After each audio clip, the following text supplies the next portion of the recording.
આજે અમે દાહોદ જિલ્લાના સિંગવડ તાલુકાના તોરણી ગામ ખાતે આવ્યા છે।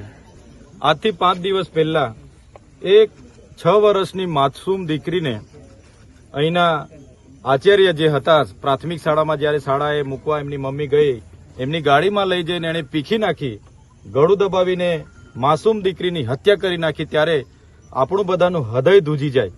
આવી રાક્ષસી કૃત્ય કરનાર નરાધમ આજ શાળાના ગોવિંદ નટ કરીને આચાર્ય છે। ત્યારે શિક્ષણ જગતનું માથું નમી જાય એવું કૃત્ય એમણે જ્યારે કર્યું છે, ત્યારે અમે આ પરિવારની જે દીકરી અમારી આ વચ્ચે નથી રમતી, હરતી રમતી દીકરી આજે નથી, ત્યારે એમની આત્માને પ્રકૃતિ શાંતિ આપે, સાથે પરિવાર પર જે દુઃખ આવી પડ્યું છે ત્યારે પરિવારને સાંત્વના આપવા માટે અમે આવ્યા છે।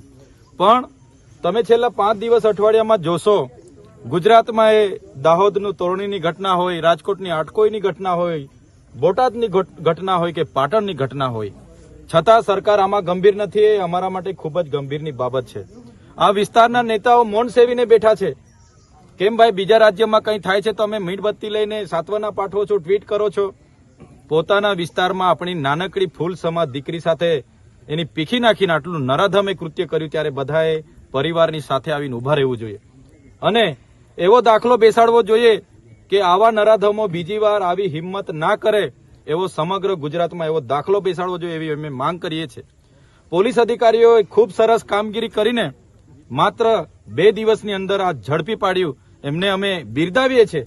પણ અમે માંગણી કરીએ છીએ કે ફાસ્ટ ટ્રેક કોર્ટમાં એનો કેસ ચાલે, એવી ફાંસીની સજા આપવામાં આવે, જે આખા રાજ્યમાં કે દેશમાં લોકો બીજી આવો કોઈ કીડો લઈને ફરતા હોય એવા હિંમત ના કરે, એવો દાખલો ગુજરાતમાં બેસે, એવી અમે માંગણી કરીએ છીએ। આવનાર દિવસોમાં સીએમ મુખ્યમંત્રીને પણ અમે મળીશું।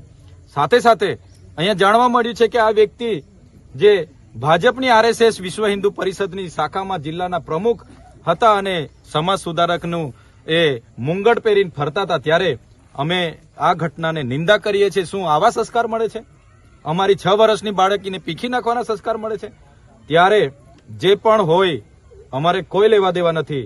અમારા પરિવારને ન્યાય મળવો જોઈએ। અગર ન્યાય નહીં મળશે તો આવનાર દિવસોમાં ખૂબ મોટા આંદોલનો, આક્રોશો થશે, લોકોમાં ખૂબ મોટો આક્રોશ છે।